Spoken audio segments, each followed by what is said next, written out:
A Michelle Mitchell. Ella es la directora regional de comunicaciones de World Vision para Latinoamérica y el Caribe. Señora Mitchell, gracias por atendernos. Un feliz día.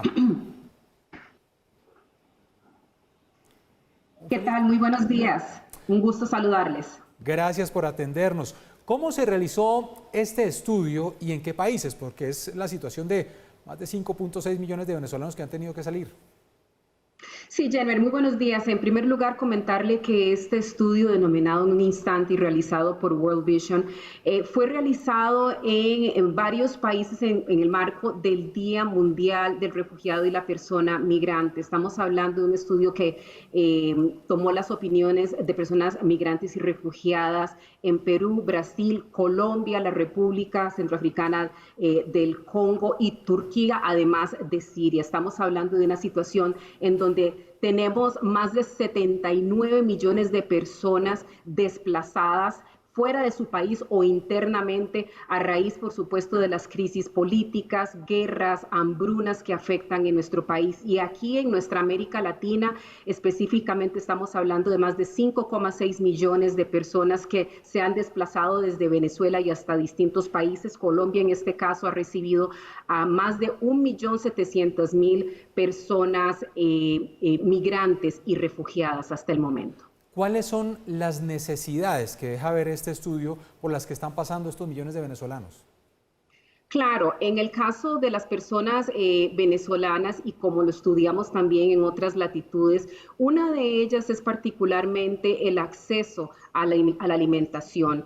8 de cada 10 personas migrantes provenientes de Venezuela dicen que no tienen suficiente acceso a la alimentación o bien que han tenido que reducir la ingesta de estos a raíz de la crisis que se vive en el marco de esta pandemia. Pero también como organización humanitaria World Vision halló el que las personas migrantes y refugiadas no están teniendo acceso a la vacunación. De 339 personas que entrevistamos en estos distintos lugares que le comentaba, solamente una ha tenido acceso a la vacunación y eso se corresponde con los datos de que el 84% de las dosis administradas de la vacuna contra la COVID-19 se concentra en países desarrollados y menos del 1% está en países de renta baja o de niveles de ingreso medio o bajo. Por lo tanto, estamos hablando de una situación que potencialmente puede poner en riesgo a estas poblaciones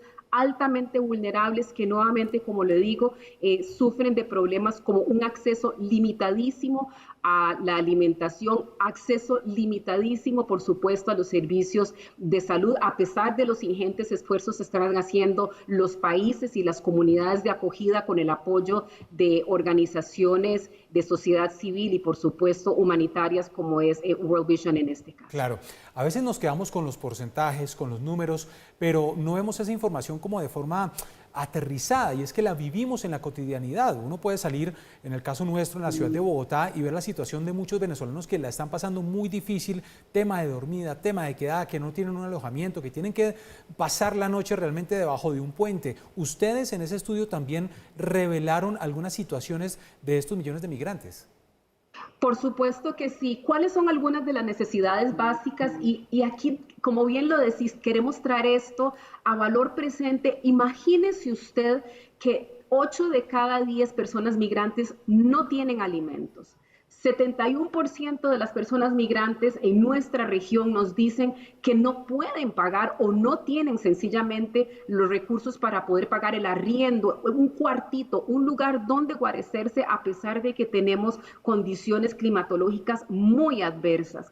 También el 85% no tiene acceso a los servicios de salud. Entonces, de repente, si se enferman, no solamente de COVID, de cualquier otra cosa, ya nuestros servicios de salud en nuestra región, la más afectada en todo el mundo, me refiero a Latinoamérica y el Caribe, es la más afectada en todo el mundo por la pandemia, no tienen acceso a los servicios de salud, mucho menos a la vacunación. Por eso le decía el testimonio de solo una persona entre más de 300 que nos decía, de estas personas migrantes que nos decía que había sido vacunada. Y cuando hablamos de la niñez, particularmente, Jenny y amigos que nos observan, nuestros niños y nuestras niñas, y particularmente las migrantes y los niños migrantes y refugiados, no tienen acceso a la educación en un 79%.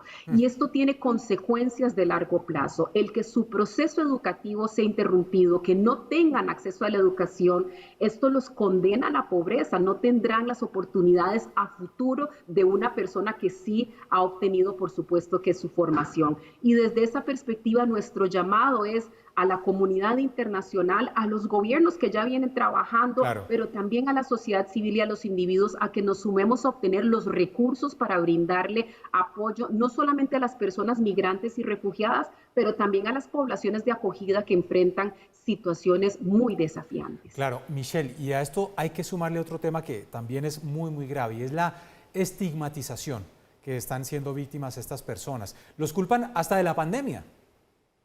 Bueno, eso es tal vez lo más cruel de una situación como esta. El mundo entero se encuentra en crisis. En nuestra región, precisamente estaba viendo los resultados de Johns Hopkins. Estamos hablando de más de 73 millones de casos de COVID-19 que se han registrado en toda América Latina y el Caribe. Y tristemente se le atribuye a las personas más vulnerables la pandemia, cuando la pandemia no tiene clase social, no tiene nacionalidad, nos afecta a todos, pero no nos afecta a todos por igual, afecta de manera mucho más cruel y mucho más directa a personas migrantes, personas refugiadas y a las personas vulnerables en situación de pobreza que no tienen el acceso como usted o como yo, por ejemplo, a agua potable en el grifo de su casa para poder hacer, por supuesto, los protocolos de lavado de manos.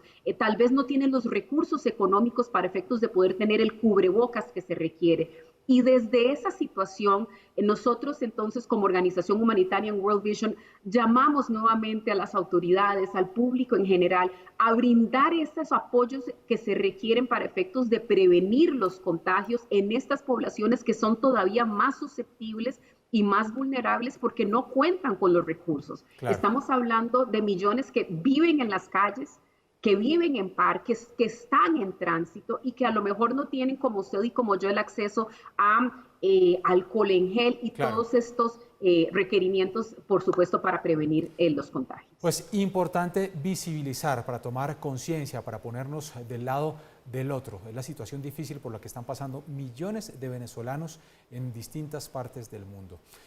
Pues muchísimas gracias a Michelle Mitchell, directora regional de comunicaciones de World Vision Latinoamérica y el Caribe. Gracias por atendernos. A sus órdenes, estamos aquí en World Vision.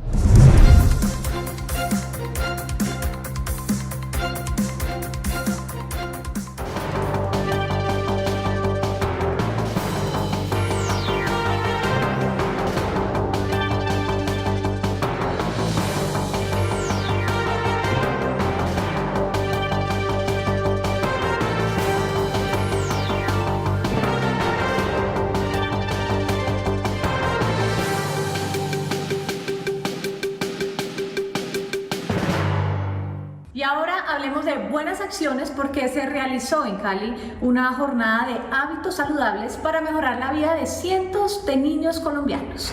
Veamos en qué consistió este proyecto. Junto a más de 6.000 niñas y niños en la capital del Valle del Cauca, se desarrollaron las jornadas de sensibilización ante el autocuidado y hábitos de higiene saludable en alianza con la Red de Salud S Oriente y el Puesto de Salud de Potrero Grande. Mi nombre es Olga Luna, coordinadora para los programas de World Vision Cali. El cuidado y la protección de la niñez es nuestra prioridad. Por ello, el trabajo con socios y aliados ha permitido ampliar el impacto y así llegar a más de 6.000 niñas y sus familias en las comunidades de Potrero Grande.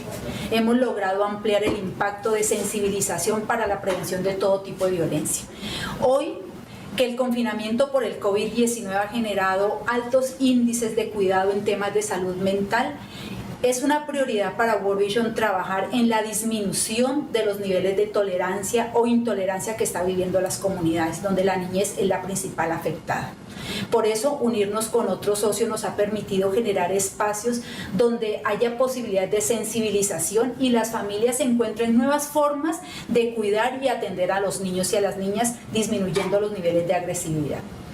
La niñez es nuestra responsabilidad. Eso es lo que construimos con las familias. Por eso World Vision trabaja de la mano con aliados, entre ellos la Secretaría de Salud, donde la ES Oriente, mediante chequeos médicos, ha logrado identificar situaciones no solo de salud física, sino mental. Los hemos focalizado, estamos atendiéndolos y los estamos acompañando.